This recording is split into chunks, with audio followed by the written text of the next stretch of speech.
سابقا قبل هذه الركعة كان يكبر الله أكبر ويقول الله أكبر ما سمع الله لمن حمده. मैं आ रहा हूँ, मैं तो नहीं आ रहा हूँ, बोले कि बेड़ी आ।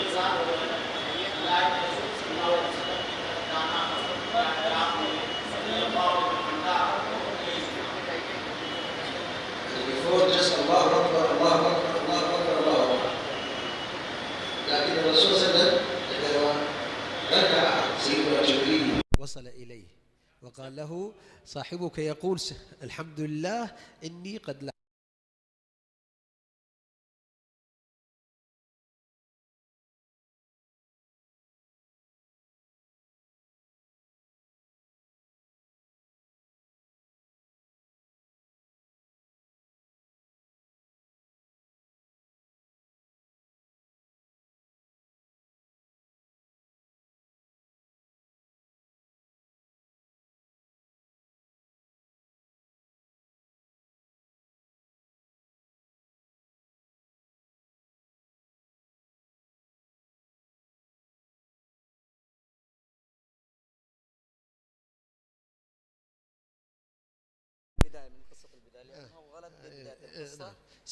سيدنا أبو بكر رضي الله عنه وأرضاه कर आ रहे थे, उनके दिल में ये था, ये नियत थी कि काश मैं रसूल सल्लल्लाहु अलैहि वसल्लम के साथ नमाज की शुरुआत से होता, मैं पहली रकात में रसूल सल्लल्लाहु अलैहि वसल्लम के साथ में होता।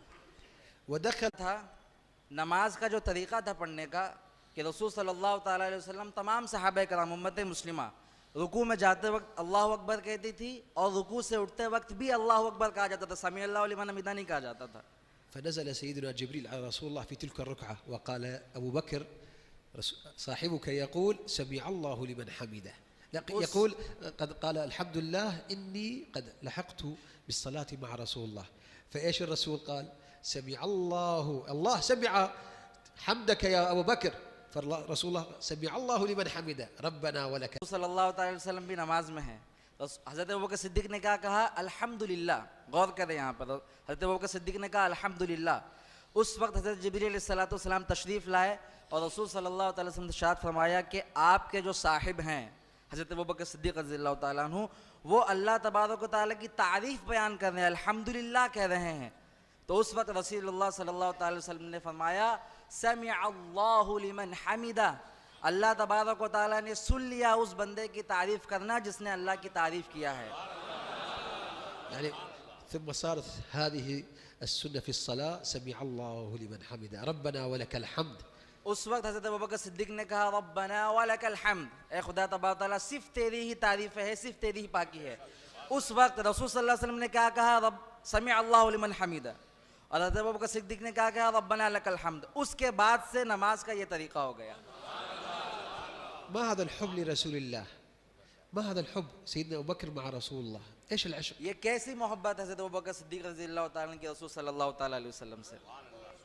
ليلة أمس أنا قلت على واقعة إذا أحد الصحابة هو ثوبان صاحب رسول الله، ثوبان من خادم رسول الله وصاحب رسول الله.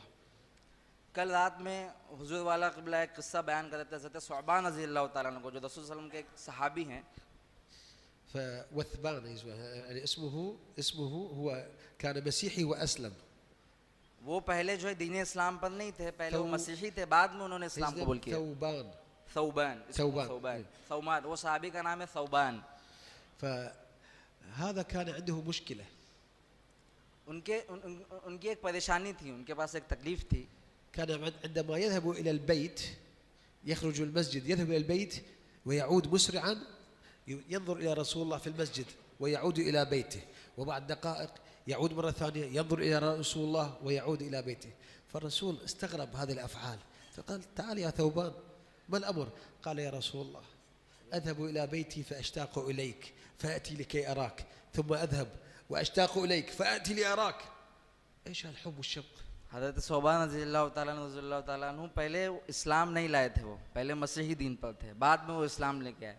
जब वो मस्जिद नबी सल्लल्लाहु अलैहि वसल्लम में नमाज अदा करने के लिए जाते, नमाज के बाद जब वो मस्जिद से निकलते तो अपने घर को जाते और घर में ज़्यादा देर नहीं रुकते, फिर वापस मस्जिद नबी तशरीफ़ लेके आते, रसूल सल्लल्लाहु अलैहि वसल्लम को देखते, दीदार करते, फिर दीदार करके फिर घर तशरीफ़ लेके जाते, फिर थोड़ा लम्हा नहीं गुजरता फिर मस्जिद नबी तशरीफ़ लेके आते, फिर रसूल को देखते, दीदार करते। तो हज़रत रसूल सल्लल्लाहु अलैहि वसल्लम का जो ये इनकी अदा है ये बड़ी पसंद आई और बड़ी हैरत ज़दी के रसूल सल्लल्लाहु अलैहि वसल्लम ने पूछा कि सौबान तुम्हारे साथ क्या माजरा है, तुम मस्जिद से निकलते हो, घर को जाते हो, फिर वापस आते हो, फिर घर जाते हो, फिर वापस जाते हो। तो क्या ही खूब फरमाया हज़रत सौबान रज़ियल्लाहु ताला ने फरमाया, या रसूल अल्लाह मैं आपके दीदार का मुश्ताक रहता हूँ। जब घर जाता हूँ तो फिर एक जो शौक़ है दिल में पिनपता है कि काश रसूल सल्लल्लाहु अलैहि वसल्लम का और दीदार कर लूँ। फिर वापस आता हूँ, फिर घर को जाता हूँ, फिर और शौक़ बढ़ता है, कहता हूँ या रसूलुल्लाह का काश दीदार कर दूँ।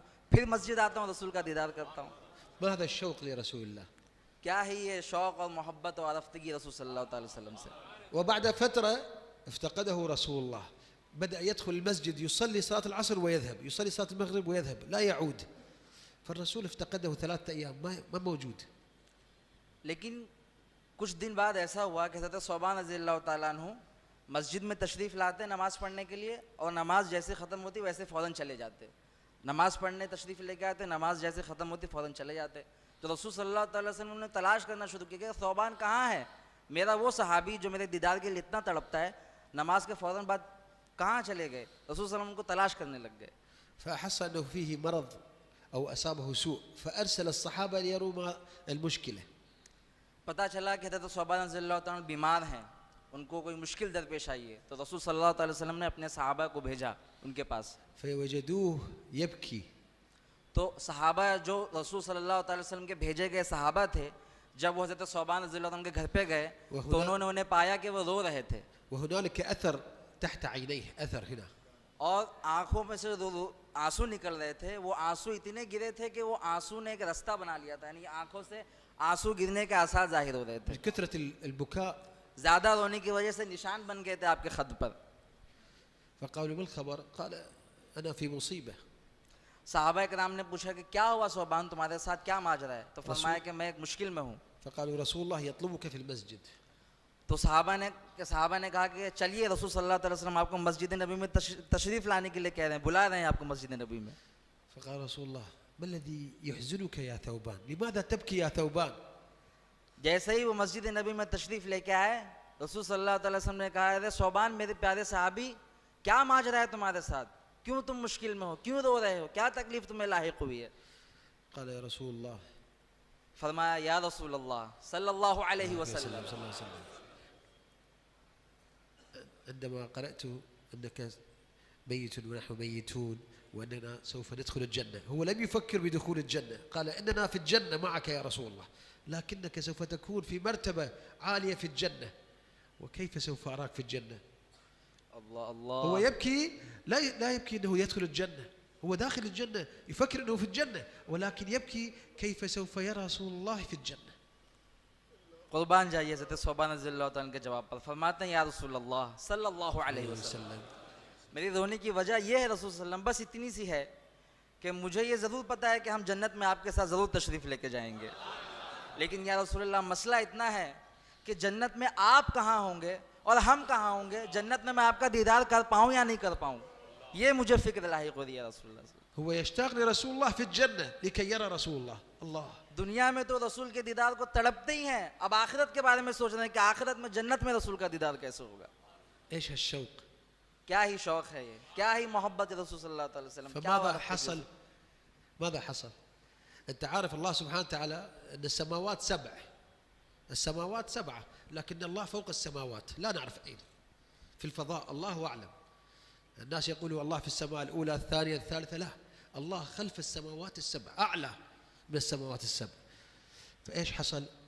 يقول ارتجت السماء، ارتجت السماء، ونزل سيدنا جبريل على رسول الله صلى الله عليه وسلم يقول أولئك الذين أنعم الله عليهم من الأنبياء والصديقين والأولياء وحسن والشهداء وحسن أولئك رفيقا. الله نزلت في ثوبان يقول هو معك، الجنة لمن؟ لهؤلاء. रसूल सल्लल्लाहु अलैहि वसल्लम से जब हज़रत सौबान ने ये फरमाया कि रसूल अल्लाह सल्लल्लाहु अलैहि वसल्लम, मेरी तकलीफ़ बस इतनी है कि मैं ये सोच रहा हूँ या रसूल अल्लाह जन्नत में आप कहाँ होंगे, क्योंकि आप तो अल्लाह के रसूल हैं, आपका मकाम तो कुछ और ही होगा, और जन्नत में हम कहाँ पर होंगे। इतना कहना था कि हज़रत जिब्रील अलैहिस्सलाम तशरीफ़ ले आए। हज़रत जिब्रील सलाम तशरीफ़ लेके आए और ये आयत नाजिल हुई, उलाइका अल्लज़ीना अनअम अल्लाहु अलैहिम मिनन नबिय्यीन वस्सिद्दीक़ीन वश्शुहदा, और उसके आखिरी में आयत के क्या है, व हसुना उलाइका रफ़ीक़ा।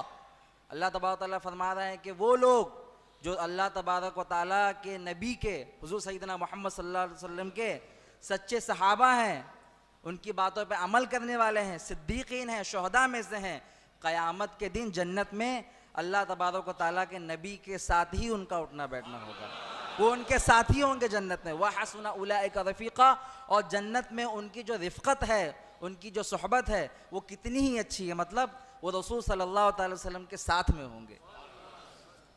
هذا الرفقة مع رسول الله في الجنة. كيف كان رفيقه في الأرض والدنيا؟ هذه مقام إيش الصحابة مع رسول الله صلى الله عليه وسلم. ये मोहब्बत है सहाबा कराम की रसूल सल्लल्लाहु अलैहि वसल्लम के साथ। لكن أنا كثير من الناس سألوني أسئلة كثيرة، يقول تكلم لنا عن كرامات سيدنا عبد القادر، تكلم لنا عن كرامات شيخ عبد القادر الجيلاني. فأنا أبتسم أقول له يا أخي الكرامة لسيدي عبد القادر، لكن اسأل نفسك كيف الشيخ عبد القادر قدس الله مسره نال هذه الكرامة، كيف حصل على هذه الكرامة؟ लोग मुझसे कह रहे हैं सज्जादा नशी कि लोग मुझसे अक्सर कहते हैं कि आप हमें हज़रत शेख अब्दुल कादिर जिलानी गौस पाक की कोई करामत बताइए, उनकी कोई करामत बताइए, उनकी कोई करामत बताइए। तो हुजूर फरमा रहे हैं कि मैं लोगों से ये कहना चाहता हूँ कि इसके बदले इसके कि आप मुझसे ये बजाय इसके कि आप मुझसे ये पूछो कि हज़रत गौस पाक रज़ियल्लाहु अन्हु की करामत क्या है, उनकी कोई करामत बताइए, आप ये पूछो अपने आप से, आप ये सोचो कि हज़रत गौस पाक रज़ियल्लाहु ताला अन्हु उस मकाम तक कैसे पहुँचे। حصل على هذه الكرامة بإيش؟ بالعلم، بقراءة القرآن، بالتقرب إلى الله، بالتفكر مع الله. ليس هو جالس وجاءت له الكرامة، يعمل حتى يأتيه اليقين من ربه. हुज़ूर वाला फरमा रहे कि गौसे आज़म रज़ियल्लाहु ताला अन्हु ने ये करामत और ये मर्तबा और ये दर्जा ऐसे नहीं पाया कि यूं बैठे रहे और करामत आपको हासिल हो गई। आपने ये करामत, ये मर्तबा, ये दर्जा अपने रब के नज़दीक तो उनको कुतबे विलायत का जो दर्जा मिला है, ये इल्म हासिल करके पाया, इल्म पे अमल करके पाया, कुरान को पढ़ के पाया। كثير من الناس يقول أنا قادري، أنا قادري، أنا أتبع الشيخ عبد القادر. أنت عندما تقول أتبع الشيخ عبد القادر يجب أن تكون كالمرآة للشيخ عبد القادر، أخلاق، صفات، علم، توجه. ليس فقط قادري وما أصلي، قادري وما في زكاة، قادري وأؤذي صاحبي. هذا مش قادري. القادري أن يكون مثل عبد القادر الجيلاني قدس الله سره. बहुत सारे लोग कहते हैं, ये दावा करते हैं कि मैं कादरी हूँ, मैं गौस पाक का चाहने वाला हूँ, मैं गौस पाक का शहदाई हूँ। ये कहने से काम नहीं चलेगा। जो गौस पाक का सच्चा शहदाई होगा, जो सच्चा कादरी होगा, वो नमाज पढ़ेगा, रोज़ा रखेगा, ज़कात देगा, अच्छे अखलाक होंगे उसके पास, अच्छी सिफात का हामिल होगा, वो सच्चा कादरी है। ليس فقط أنا قادري أتبع عبد القادر وخلاص، لا. ये इससे काम नहीं चलेगा कि मैं कादरी हूँ, बस मैं गौस पाक का चाहने वाला हूँ, खलास, ऐसे काम नहीं चलेगा। गौस पाक ने जो तालीमात दी हैं हमको, वो तालीमात पे अमल करना पड़ेगा। لهذا كثير من الناس يعني يجب أن يختار شيخ له. لا تختار شيخ فقط يقول هذا الشيخ. ناس كثير من الناس أنا أجلس يقول هذا الشيخ له كرامة وكذا وكذا، وهو لا يصلي، لا يزكي، يؤذي الناس. أقول هذا كيف الشيخ هو لا يتبع الله ورسوله وسنة رسوله والقرآن، ويقول أنا شيخ والناس تتبعه؟ هذا مشكلة كبيرة. एक बड़ी प्रॉब्लम जो हमारे सुन्नी अहले सुन्नत जमात में ये है, मुश्किल है कि हम लोगों को तो सबसे पहली बात अपना एक शेख चुनना चाहिए, लेकिन वो शेख जो होगा वो कौन होगा? अल्लाह और उसके रसूल के बताई हुई तालीमात पर अमल करने वाला होगा। बहुत सारे शेख ऐसे हैं कि उनके मुत्तबीन कहते हैं कि हमारे शेख तो बड़ी करामत वाले, हमारे शेख बड़ी करामत वाले, उनकी बड़ी जो है वो उनका बड़ा रुतबा है, लेकिन वो नमाज नहीं पढ़ते, ज़कात नहीं देते, रोज़ा नहीं रखते हैं, अल्लाह और उसकी सुन्नत की तालीमात से कोसों दूर हैं। तो ऐसे शेख को चुनने से कोई फ़ायदा नहीं है। शेख वो होना चाहिए जो अल्लाह और उसके रसूल की तालीमात पे अमल करे और अपने मुरीदों से करवाए। هل تعلم أن سيدي عبد الجبار ابن سيدنا عبد القادر ماذا كان يعمل؟ क्या आप लोग जानते हैं हज़रत सैयदना जब्बार रज़ियल्लाहु ताला अन्हु कौन है? हज़रत गौसे पाक रज़ी अल्लाह उनके बेटे हैं, आपकी मज़ार के दाहिनी तरफ ही आपकी मज़ार है बगदाद शरीफ में। वो क्या करते थे आपको पता है? هو أبو الشيخ عبد القادر إيش يعمل؟ وزير، ملك، سلطان، تاجر، إيش كان يعمل؟ توقعاتك؟ आप क्या सोचते हैं उनके बारे में? क्या क्या करते होंगे? वो ताजिर थे या बड़े वजीर थे या बड़े सुल्तान थे? आप क्या सोचते हैं उनके बारे में? كان يعمل في نقل الأثقال، الأحمال، الطابوق. ابن الشيخ عبد القادر يعمل إيش؟ عامل لرفع الأثقال. कुर्बान जाइए, गौसे पाक कुतुब बगदाद, वलियों के शहंशाह गौसे पाक रज़ियल्लाहु अन्हु, उनके बेटे सैयद अब्दुल जब्बार रज़ियल्लाहु अन्हु क्या करते थे? उनका काम क्या था पता है? उनका पेशा क्या था? वजन सामान जो हुआ करता था उसको उठाते थे, उसको उठाते थे। فجاء في أحد الأيام في الليل تعب جدا، متعب مرهق، ودخل البيت. البيت من طين، بيت سيدنا عبد القادر سلطان الأولياء، بيت من طين. توقع. सोचिए आप लोग कि क्या ही क़िनात है गौसे पाक रज़ियल्लाहु अन्हु की और उनके औलाद की, कि इतने बड़े वली के बेटे होने के बावजूद भी क्या कर रहे हैं? लोगों का सामान उठाते हैं, ढोते हैं। एक रात ऐसा हुआ कि आप अपने घर में तशरीफ़ लेके आओ, बहुत थके हुए थे, बहुत थके हुए थे ज़्यादा काम करने की वजह से, और घर भी आपका कैसा था? सुल्तानुल औलिया, शहंशाह बगदाद, गौस पाक का घर किसका? मिट्टी का घर है, मिट्टी का घर है, और सैयद अब्दुल जब्बार उसमें तशरीफ़ लेके आए। وقال لزوجته هل هنالك طعام؟ अपनी बीवी से दरियाफ्त किया, क्या घर में खाने के लिए कुछ है? قالت له فقط الخبز اليابس والماء، خبز يابس وماء. सूखी रोटी है। आपकी बीवी ने जवाबन कहा कि सूखी रोटी है और थोड़ा सा पानी है। قال بسم الله احضريه. फरमाया अपनी बीवी से लाओ लाओ खाने के लिए पेश करो। وبدأ يضع الخبز في الماء، يلين الماء الخبز ويأكل. सूखी रोटी जो थी उसको पानी में मिलाया और मिला के खाना शुरू किया बिस्मिल्लाह कह के। وسيدنا الشيخ يراقب ابنه، الشيخ عبد القادر ينظر إلى ابنه. और ये माजरा हो ही रहा था, हज़रत शेख सैयदना जब्बार ये खाना तनाउल फरमा रहे थे, उस वक्त हज़रत गौसे पाक रज़ियल्लाहु ताला ने कोने में बैठ के अपने बेटे को देख रहे हैं, सैयद अब्दुल जब्बार रज़ियल्लाहु ताला। وبعد لقمتين ثلاثة من التعب نام على الأرض، ما في ماترس، ما في فراش، نام على الأرض. 2 या 3 लुकमा खाने के बाद हज़रत सैयदना जब्बार रज़ियल्लाहु ताला अन्हु ज़मीन पर ही लेट गए, और ज़मीन भी कैसी? सूखी ज़मीन, कुछ नहीं है उसके ऊपर, कोई चादर नहीं है, कोई मैट्रेस नहीं है, कोई गद्दा नहीं है, कुछ भी नहीं है, ज़मीन पर लेट गए। في صلاة الفجر صلى مع أبوه الفجر وهم أن يخرج إلى العمل. सुबह हुई, रात यूं गुजर गई, सुबह में फिर हज़रत सैयदना जब्बार रज़ियल्लाहु ताला अन्हु अपने अब्बू जान गौसे पाक रज़ियल्लाहु ताला अन्हु के साथ मस्जिद में तशरीफ़ ले गए, नमाज फ़जर अदा की और उसके बाद अपने काम के लिए निकलने के लिए इरादा किया। لكن سيدنا عبد القادر قال تمهل اجلس أريد أن أحدثك. लेकिन हज़रत गौस पाक रज़ियल्लाहु ताला ने अपने बेटे को रोक लिया, कहा कि रुको, मेरे साथ बैठ के कुछ बात करो, मुझे तुमसे कुछ गुफ्तगू करनी है। قال لكن أريد أن ألحق العمل لأن إذا تأخرت فصاحب العمل سوف يقلل من أجري. लेकिन सैयदना जब्बार रज़ियल्लाहु ताला गौस पाक के बेटे क्या फरमाते हैं कि अब्बू जान मुझे जाने दे दीजिए, अगर मैं लेट हो जाएगा, ताख़िर हो गई, अगर मैं लेट हो जाऊंगा तो मेरा काम नहीं मिलेगा, मुझे काम छूट जाएगा मेरा। فجلس سيدنا عبد الجبار. फिर उसके बाद हज़रत सैयदना जब्बार रज़ियल्लाहु ताला गौस पाक के बेटे वहाँ बैठ गए।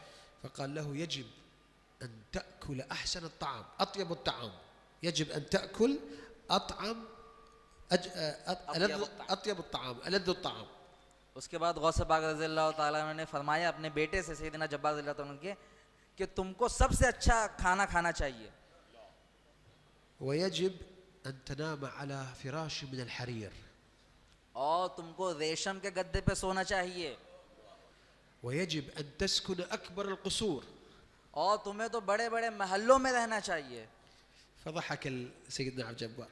तो सैयदना जब्बार रज़ियल्लाहु ताला ने मुस्कुराया, आपने मुस्कुराया। قال يا أبي أي طعام؟ لا نملك إلا الخبز والماء. ऐ मेरे अब्बू जान, आप तो ये कह रहे हैं कि मुझे अच्छे में अच्छा खाना खाना चाहिए, अच्छे से अच्छे बिस्तर पे सोना चाहिए, बड़े बड़े महलों में रहना चाहिए, मैं कहाँ से ये हासिल करूँगा, मैं कहाँ से हासिल करूँगा ये? فقط الخبز والماء، لا يوجد شيء.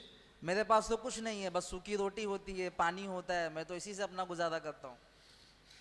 فقال ليلة أمس عندما عدت كم ساعة لم تأكل؟ तो हज़रत शेख अब्दुल कादिर जिलानी ने अपने बेटे से दरियाफ्त किया कि कल रात में जब तुमने खाना तनावुल फरमाया तो कितने घंटे बाद तनावुल फरमाया, कितने देर बाद तुमने तनावुल फरमाया? قال منذ أذان الفجر. फरमाया कि कल रात का जो मैंने खाना खाया था वो मैंने कब खाया था? कल सुबह मैं काम के लिए निकला था, उसके बाद सीधा मैंने रात में खाना खाया। قال كيف كان طعام الخبز اليابس؟ كيف كان الطعم؟ المذاق. फरमाया कि ठीक है, तुमने जो रात में खाना खाया है सूखी रोटी पानी में मिलाकर, उसका जायका कैसा था? قال أطيب ما شيء، أطيب ما أكلت. तो हज़रत सैयदना जब्बार ने फरमाया कि अब्बू जान, रोटी भले से सूखी थी और पानी था, लेकिन उसका जो जायका था वो कितना ही अच्छा जायका था। قال لأن رزقك حلال. फरमाया कि ये हलाल का जायका है, ये हलाल रिज़्क़ का जायका है, لأن रज़क़क हलाल. क्योंकि ये जो तुम्हारे रिज़्क़ है जो तुमने रात में खाया है खाना, ये हलाल खाना है। और हलाल खाना अगरचे कम हो उसका जायका जो होता है वो सबसे अच्छा जायका होता है। الآن الملوك والسلاطين والأغنياء أنواع الطعام، لكنه مريض لا يتلذذ بالطعام، لا يعرف الطعام. बहुत बड़े बड़े मालदार हैं, बहुत बड़े बड़े सुल्तान हैं, बादशाह हैं, उनके दस्तरखानों पर तरीके के खाने होते हैं, बहुत सारी डिशें होती हैं, लेकिन क्या है, माजूर हैं, हार्ट प्रॉब्लम है, इश्यू है, खा नहीं सकते, शुगर की बीमारी है, खा नहीं सकते, जायका नहीं हासिल होता है उनको। كيف هذا؟ شوف هذا أكل من حلال الرزق. ليش؟ فكان الطعام أطيب شيء في الدنيا عنده، وهذا يأكل كل الطعام ولكن لا يستطيع أن يستطعم الطعام. سبحان الله. सुभान अल्लाह। हज़रत सैयदना जब्बार रज़ियल्लाहु अन्हु सूखी रोटी खा रहे हैं, लेकिन जायका इतना अच्छा है, क्यों? क्योंकि वो हलाल रिज़्क़ है। और वो लोग जो हराम की कमाई से खाते हैं, उनके पास अगरचे कितने भी खाने हों, कितनी भी डिशें हों, लेकिन उनको उसका मज़ा नहीं मिलता। क्यों? क्योंकि वो खाना हलाल नहीं है। قال وماذا عن الفراش من الحرير؟ ठीक है अब्बा जान, आपने तो खाने के बारे में फरमा दिया, ये तो मुझे माजरा समझ में आ गया।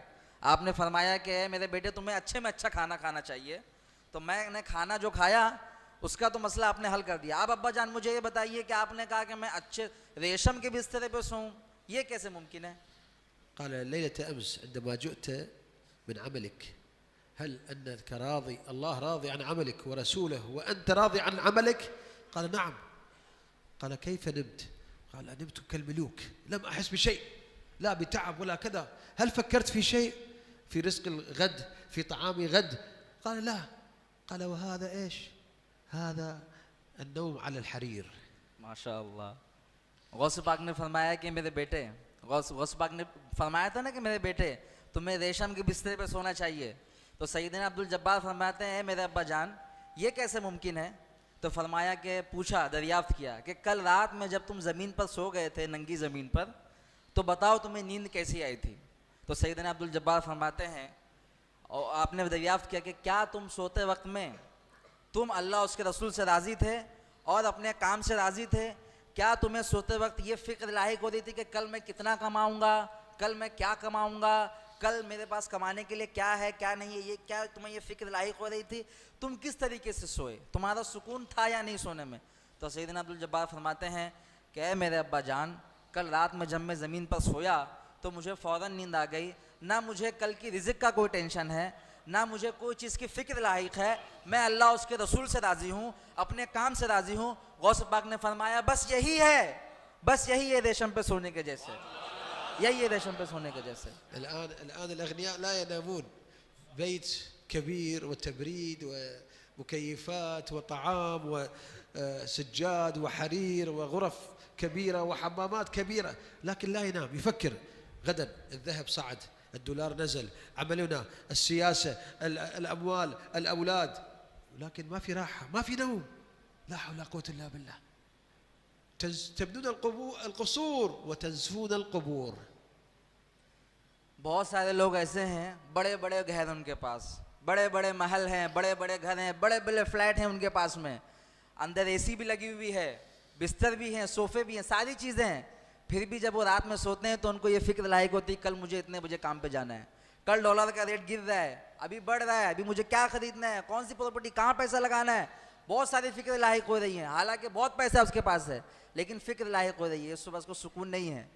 और हुज़ूर वाला ने फरमाया एक जो है वो मुहावरा फरमाया, मसल तबनिल क़ुसूर व तंसल क़ुबूर, कि तुम बड़े बड़े महल बनाते हो, बड़े बड़े महल बनाते हो और उस चीज़ को, और ये महल में तुम्हें रुकना नहीं है और तुम कब्र को भूल जाते हो जहाँ जो तुम्हारी आखिरी मंजिल है। قال فهمت.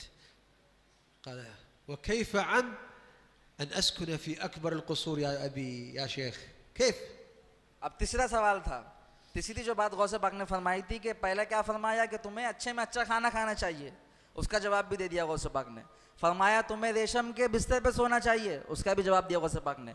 तीसरा सवाल उनके बेटे ने कहा, हज़रत सैयदना अब्दुल जब्बार रज़ियल्लाहु ताला शहज़ादे ने, कि ए मेरे अब्बा जान, आपने फरमाया कि मुझे तो बड़े बड़े महलों में रहना चाहिए, ये कैसे मुमकिन है?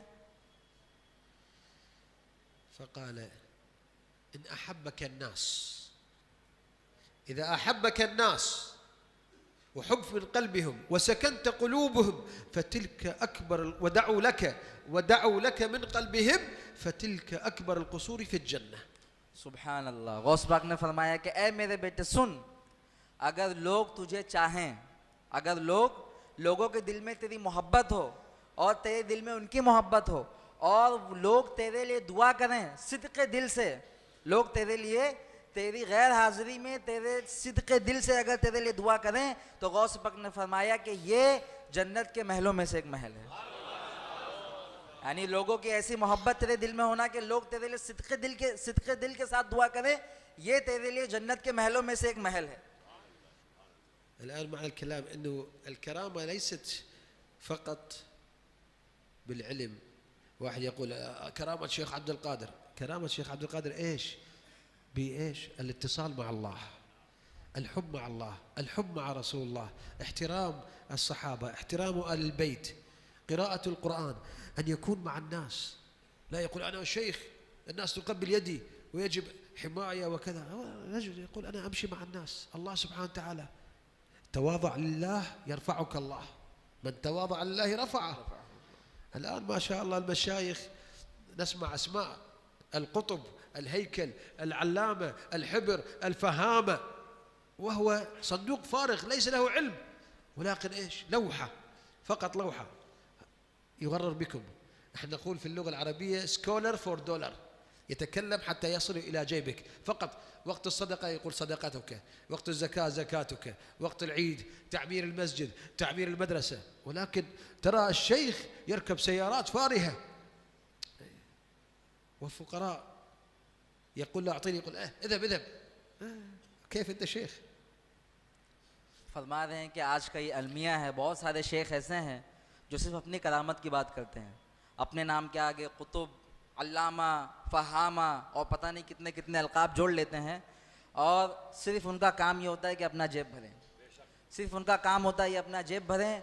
नमाज नहीं है, ज़कात से कोई मतलब नहीं है, अगर कोई फ़कीर आता है तो उसे कहते हैं जाओ जाओ जाओ जाओ, नहीं मिलेगा तुम्हें, और बड़ी बड़ी जो है वो लग्जरी कारों में घूम रहे हैं। नमाज से कोई मतलब नहीं है, अल्लाह उसके रसूल की तालीमात से कोई मतलब नहीं है। ये कैसे मुमकिन है कि ये शेख हो सकता है? ये हरगिज़ वो शेख नहीं है। शेख वो होता है जो अल्लाह उसके रसूल की तालीमात पे अमल करे और अपने मुरीदों को करवाए। أخيرا نحن نعرف صلاة الجمعة، لكن خير الكلام ما قل ودل. फरमा रहे हैं जुम्मा की नमाज का वक्त है, वक्त करीब हुआ जाता है। फरमाते हैं कि हुजूर वाला ने फरमाया कि सबसे अच्छी बात वो है जो कम हो और जामे मानी हो। لكن ثلاث كلمات تكفي، ثلاث كلمات تكفي. लेकिन तीन बातें हैं जो आपके लिए काफ़ी हो जाएगी। الله سبحانه وتعالى يقول إيش؟ وأطيعوا الله والرسول، فإذا أطعت الله ولم تطع الرسول لا يقبل منك. अल्लाह तबारक तआला कुरान मजीद में इरशाद फरमाता है अतीउल्लाह व अतीउर रसूल, अल्लाह तबारक तआला की इताअत करो और उसके रसूल की इताअत करो। अगर तुम अल्लाह की इताअत करते हो, उसके रसूल की इताअत नहीं करते हो, तो तुम इस आयत के मिस्दाक नहीं हो। لأن هذه مرتبطة، آية مرتبطة لا تفصلها. ये जो है इताअत ला और इताअत रसूल, ये दोनों एक दूसरे से मिले हुए हैं, ये मुनफसिल नहीं हो सकते हैं, ये अलग नहीं हो सकते हैं। जो अल्लाह की इताअत करेगा उसको रसूल की इताअत करनी होगी, ये दोनों एक साथ में मिले हुए हैं, ये अलग नहीं हो सकते। وأقم الصلاة وآت الزكاة، فإذا أقمت الصلاة ولم تدفع الزكاة لا يقبل منك. أي نعم. और दूसरी चीज़ ये है, अल्लाह तबारक व तआला कुरान मजीद में इरशाद फरमाता है अक़ीमुस्सलाह व आतिज़ ज़का, नमाज को कायम करो और ज़कात दो। जो नमाज कायम करता है ज़कात नहीं देता, या ज़कात देता है नमाज नहीं कायम करता, वो भी इस आयत का मिज़दाक नहीं है। नमाज भी अदा करो और ज़कात भी देनी होगी। مرتبطة مع بعض. दोनों एक दूसरे से मिले हुए हैं, मुनफसिल नहीं होते हैं, अलग नहीं कर सकते हो, जुदा नहीं कर सकते हो। नमाज भी कायम करना है और ज़कात भी देना है। لكن الثالثة أجمل. الثالثة النقطة الثالثة أجمل. ये दूसरी बात हुई, और जो तीसरी है वो इन दोनों से ज़्यादा खूबसूरत है। وأن اشكر لي ولوالديك. सुभान अल्लाह। الله अल्लाह तबारक व तआला इरशाद फरमाता है कि मेरा शुक्रिया अदा करो, मेरा शुक्रिया अदा करो और अपने वालिदैन का शुक्रिया अदा करो। يعني إذا شكرت الله ولم تشكر والديك الله لا يقبل منك. यानी अल्लाह तबारक व तआला की अगर तुम नमाज पढ़ते हो अल्लाह तबारक व तआला के लिए, उसकी हम्द बयान करते हो, उसकी तारीफ़ें बयान करते हो, उसके लिए नमाज पढ़ते हो, और अपने माँ बाप का अगर ख्याल नहीं रखते हो, उनका शुक्र अदा नहीं करते हो, उनका एहसान नहीं मानते हो, तो अल्लाह तबारक व तआला आपकी इबादत को कबूल नहीं करेगा। لهذا أنا أقول كثير من الناس يأتون لي ويقول ابني لا يسأل عليه، ابني يقول ارحل من البيت لأن زوجتي لا تقبل، الزوجة تتخاصم مع أمه، وهنالك مشاكل كثيرة. فأنا أقول رسول الله يقول أمك أمك أمك، وأنت تقول زوجتي زوجتي، كيف هذا الكلام؟ हुज़ूर अल्लाह फरमाते हैं मेरे पास बहुत सारी ऐसी शिकायतें आती हैं, जो बाप हैं वो आके कहते हैं कि मेरा बेटा मुझे घर से निकाल रहा है, मेरी बहू जो है मेरे बेटे को कहती है कि अपने माँ बाप को घर से बाहर निकालो, और जो है बहुत सारे लोग कहते हैं कि मेरे बेटे मुझे घर से बाहर निकाल रहे हैं। ये कैसे मुमकिन है? रसूल सल्लल्लाहु अलैहि वसल्लम से जब पूछा गया हुकूक वालिदैन के बारे में, तो रसूल ने 3 मरतबा फरमाया उम्मक उम्मक उम्मक, यानी तेरे जो हुस्न सुलूक का सबसे ज़्यादा हकदार है वो तेरी माँ है, तेरी माँ है, तेरी माँ है। ये कैसे मुमकिन हो सकता है कि आप मुसलमान हो और आप जो है वो ये दावा करें कि मैं मुसलमान हूँ और अपने माँ बाप को अपने घर में रखने से राज़ी नहीं है आप? ये कैसे हो सकता है? أنت عارف أن رسول الله يقول إيش؟ الدين معاملة، قبل أن يكون عبادة يكون معاملة. रसूल ने फरमाया अद्दीन अल मुआमला, यानी दीन इस्लाम मुख्तसर जुमले में क्या है? मुआमला, हुस्न अखलाक। जिसके पास हुस्न अखलाक है वही सच्चे दीन का हामिल है, जिसके पास अखलाक नहीं है वो दीन से कोरा है, दीन से खाली है। فكر أنك سوف تكون في موقع أباك أو أمك، تكبر ويأتي ابنك ويقول زوجتي تقول يجب أن يرحل أباك، كيف يكون موقفك؟ सोच रहे हैं, हुजूर वाला फरमा रहे हैं कि जो लोग आज अपने माँ बाप को घर से बाहर निकालते हैं और अपने माँ बाप को अलग करने की, सेपरेट करने की कोशिश करते हैं, वो एक मरतबा ज़रूर सोचें कि अगर मैं उनकी जगह पर हूँ, मैं अगर बड़ा हो जाऊँ और मेरा बेटा वो शादी करके अगर लड़की को लेके आए और मुझे घर से बाहर निकाले तो क्या एहसास होगा उस वक्त में, मेरा आलम क्या होगा? ये सोचना चाहिए उन लड़कों को, उन नौजवानों को जो अपने माँ बाप को आज घर से बाहर निकालने की या अपने माँ बाप को अलग करने की कोशिश करते हैं। उनको सोचना चाहिए जब मैं बड़ा हो जाऊँगा तो मेरे साथ अगर कोई ऐसा करेगा, मेरा बेटा ऐसा करेगा तो मुझे कैसा लगेगा। أخيرا هنالك واقعة حقيقية حصلت وسمعتها ورأيتها. फरमा रहे हैं कि एक ऐसा ही वाक़या मेरे पास पेश आया, मैंने उसको देखा भी है, सुना भी है। رجل وضع أمه في ملجأ في بيت كبار السن. एक जो है एक आदमी ने अपनी माँ को, ओल्ड एज होम होता है ना, ओल्ड एज होम जहाँ पर बूढ़ों को लेके जाके रख देते हैं, वहाँ पर उसने अपनी माँ को लेके जाके छोड़ दिया। 10 سنوات. 10 साल तक अपनी माँ को वहाँ पे रखा उसने। وقبل وفاتها بأيام اتصلت فيه كثيرا حتى يأتي. और उनकी माँ जो है 10 साल तक ओल्ड एज होम में थी, और उसके बाद में जो है उनकी वफ़ात से कुछ दिन कबल वो अपने बेटों को बार बार फ़ोन लगाती थी ताकि मेरा बेटा आके मुझसे मिल ले। فجاء فقالت له أوصيك وصيتين. तो उनका बेटा आया वहाँ पर, तो माँ ने कहा कि मैं तुझे 2 वसीयत करती हूँ। قال أن تشتري ثلاجة للماء، تشتري ثلاجة للماء لهذا البيت، بيت كبار السن. तो उनकी माँ ने कहा अपने बेटे से, बेटा 10 साल से माँ को छोड़ के रखा हुआ है, कहाँ? ओल्ड एज होम में। माँ ने अपने बेटों को बुलाया, कहा कि मैं तुझे 2 वसीयत करती हूँ। पहली वसीयत ये है कि जो ओल्ड एज होम है जहाँ पर हम बूढ़े लोग रह रहे हैं, यहाँ के लिए तुम एक फ्रिज खरीदो पानी रखने के लिए। والثانية أن تصلح هذه المروحة، مروحة عاطلة. वहाँ पे एक पंखा था, वो पंखा खराब था, कहा कि पंखे को बनाओ, ये बिगड़ा हुआ है, ये पंखे को बनाओ। 2 वसीयत, पहली क्या? फ्रिज ला के रखो ताकि पानी ठंडा हो, दूसरी कि यहाँ पे पंखा बिगड़ा हुआ है, इसको बना दो। فقال لها لماذا تقولي لي الآن؟ لماذا تقولي سابقا حتى أصلحها إليك؟ अभी मुझसे क्यों कह रही हूँ माँ? मुझे तो पहले आप कहना चाहिए था, बहुत पहले कहना चाहिए था, मैं आपके लिए फ्रिज भी ला कर रख देता, ये पंखा भी बना देता। अभी मुझसे क्यों कह रहे हो आप? قالت لا أنا أفكر فيك لأنك سوف تأتي هنا. अल्लाहु अकबर। माँ कह रही है कि मैं तो जाने वाली हूँ, मैं तेरे बारे में सोच रही हूँ, तू भी एक दिन यहाँ पर आएगा तो तेरे लिए फ्रिज काम आएगी और तेरे लिए पंखा काम आएगा। يعني حتى وهي في بيت كبار السن تفكر في ابنها. यानी उनकी माँ ओल्ड एज होम में है, उनसे दूर है 10 साल से दूर है, फिर भी वहां पे अपने बेटे के लिए सोच रही है।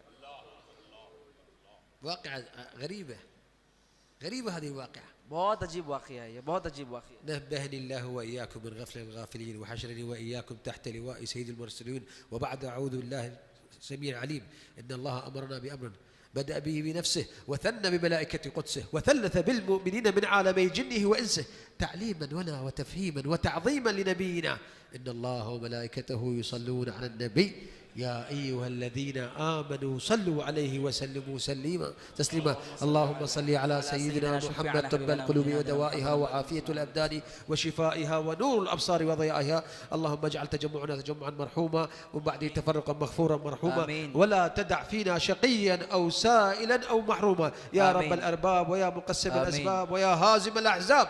نسألك إيمانا دائما وقلبا خاشعا ويقينا صادقا. اللهم يا غافر الذنب يا قابل التوبة تب علينا يا أرحم الراحمين. اللهم نسألك يا الله في هذه الساعة ولعلها ساعة استجابة فلا تردنا بعد دعاء خائبين ولا عن بابك مطرودين. اللهم نسألك الجنة اللهم نسألك الحشر مع رسول الله صلى الله عليه وسلم. اللهم اجعلنا من الصائمين القائمين يا أرحم الراحمين. واحشرنا تحت لواء سيد المرسلين ومع سيدنا أبا بكر وعمر وعثمان وعلي وعن الستة البررة الذين هم تمام العشرة المبشرة ومع سيدنا الحسن والحسين وسيد الشيخ عبد القادر الجيلاني. اللهم لنا أحباب قد فارقونا وساروا إليك فارحمهم يا أرحم الراحمين. اللهم ارحم آباءنا وأمهاتنا يا الله يا الله. اللهم ارحمنا إذا سرنا إليك. اللهم ارحمنا إذا صرنا تحت التراب. اللهم رحمتنا فوق الأرض فارحمنا تحت الأرض يا أرحم الراحمين. نسألك بأسمائك الحسنى وباسمك الأعظم يا جبار السماوات والأرض يا جبار السماوات والأرض يا مغيث أغثنا يا مغيث أغثنا. نهدي ثواب سورة الفاتحة إلى روح سيدنا المصطفى محمد صلى الله عليه وسلم وإخوانه الأنبياء والمرسلين والأولياء والصالحين وخاصة بخصوص سيدنا الشيخ عبد القادر الجيلاني وإلى مشايخنا ومشايخهم وأصحاب هذا المكان وإلى من عمل في هذا البيت الحرام في هذا جامعك يا الله. اللهم اجعل الإسلام والمسلمين من أهل الحق يا أرحم الراحمين. اللهم انصرنا على من عادانا يا الله يا الله يا الله. اللهم ارحم أحبابنا في الهند يا الله وقويهم بلا إله إلا الله محمد رسول الله صلى الله عليه وسلم. جزاكم الله خير. आप हजरात अपनी जगह पर बैठ जाइए। हजरत मिंबर पे तशरीफ ले चल रहे हैं। सैयदी अलल मिंबर अन्ना सुजस्ताकुर अला फिस्सिला।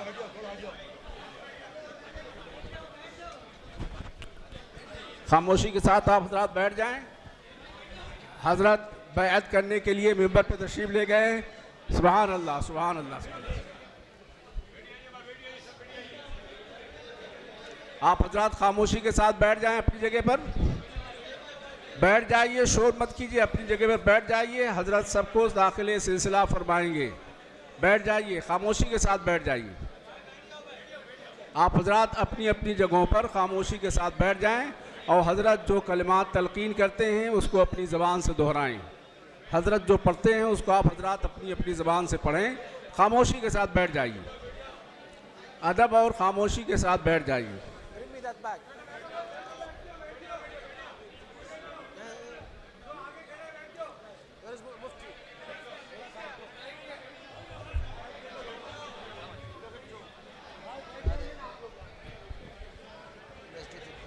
ये तोगरा शरीफ है, सरकार गौसे पाक रज़ी अल्लाह ताला अन्हु के रोज़े पाक का नक्शा है। इसे मुलाहिज़ा कीजिए और हजरत के चेहरे पाक की ज़ियारत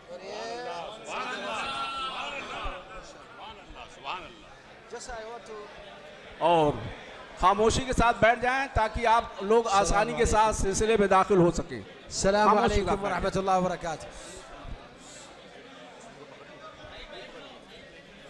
अस्सलामु अलैकुम व रहमतुल्लाह। ترى سكون سكون. بسم الله بسم الله. سكون سكون. आप اللهم صل हजरात على खामोशी के محمد साथ बैठ जाएं صلى الله عليه ताकि आप وسلم. हजरात सुकून से दाखिले सिलसिला हो सके। आराम से बैठ जाएं, शोर ना करें, आराम से बैठ जाएं। وين هذا المترجم؟ كدر ذا مترجم، الترجمة كدر. جس هم الريكويست، هم الريكويست ترى سكون. كم داون. ابدأ يا سيدي. جس هم الريكويست، جس سكون سكون. قلنا لا يجوز اعطاء البيعة في هذا يجب احترام السلسلة سيدنا عبد القادر الجيلاني. हुजूर अस्सलाम वालेकुम रहमतुल्लाहि व बरकातुहू। हुजूर फरमा रहे हैं कि इस तरीके से शोर शराबे में दाखिले सिलसिले बैत नहीं करेंगे। दाखिले सिलसिले बैत होते वक्त में सब लोगों का खामोश रहना और मजलिस में इत्मीनान होना बहुत ज़रूरी है। ولهذا سوف نختصر السند بالاتصال إن شاء الله. كل من يريد أن يدخل بالسند يرفع يده.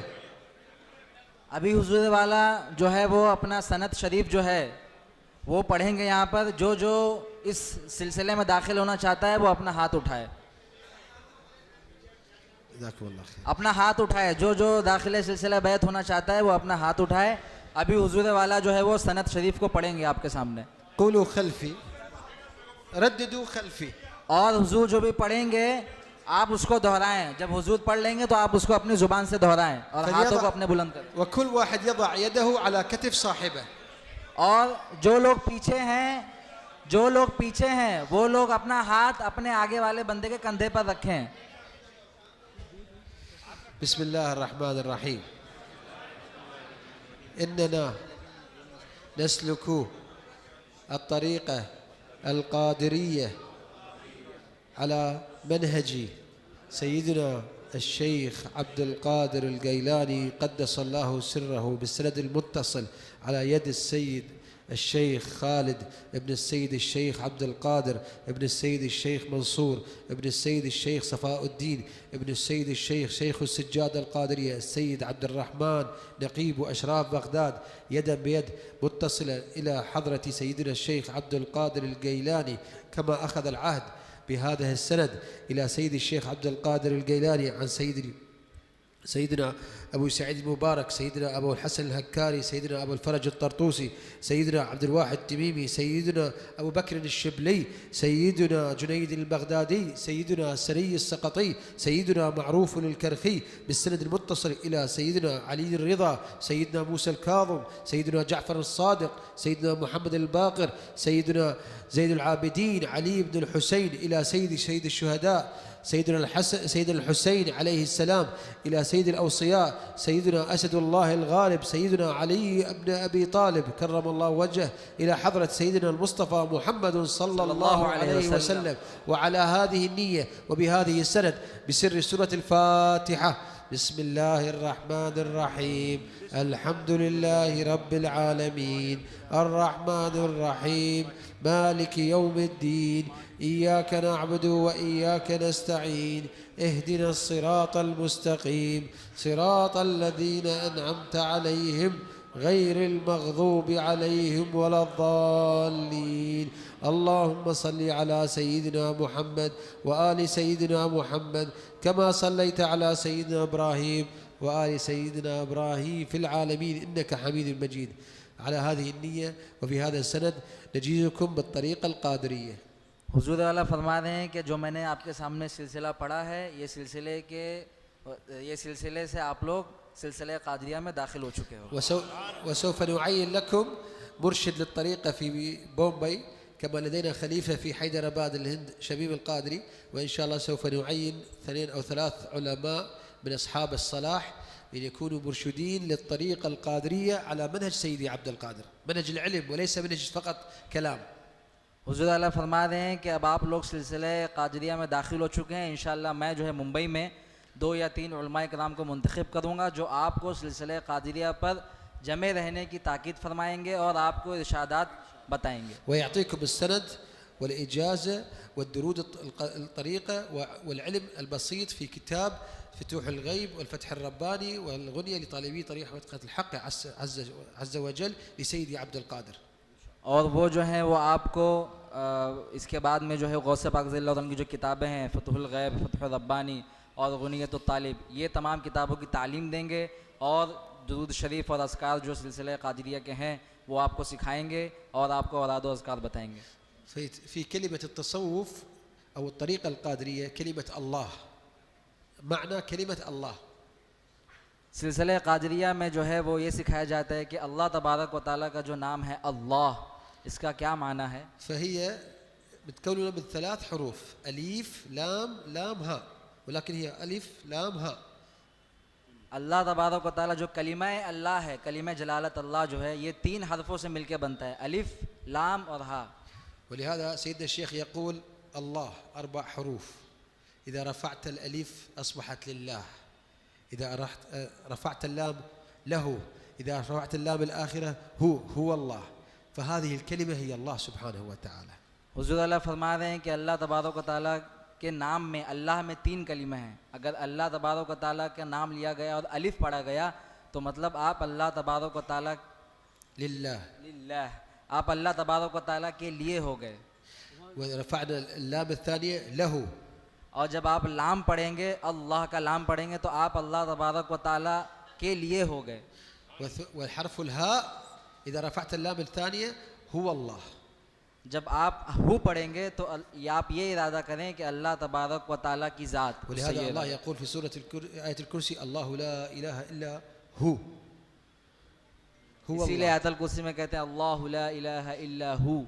ولهذا لا إله إلا الله هذه الكلمة لا إله إلا الله تتكون من 3 حروف فقط، أليف ولام وها، سر معجزة من معجزات الله سبحانه وتعالى. ये अल्लाह तबारक व तआला के राज़ों में से एक राज है. جزاكم الله عنا خير. ممكن طلب صغير؟ क्या हुजूर वाला कह रहे हैं कि मैं आपसे एक चीज़ मांग सकता हूँ? ممكن؟ क्या मांग सकता हूँ? क्या तलब कर सकता हूँ? الآن نحن نريد أن نخرج. मुझे जो निकलने का रास्ता आप लोग फराहम करें. نسلم عليكم من هنا، لكن رجاء أن تفتحوا طريق لنا. ये जो है इनको जाना है, आप इनके लिए रास्ता हमवार करें, इनके लिए दुश्वारी ना पैदा करें.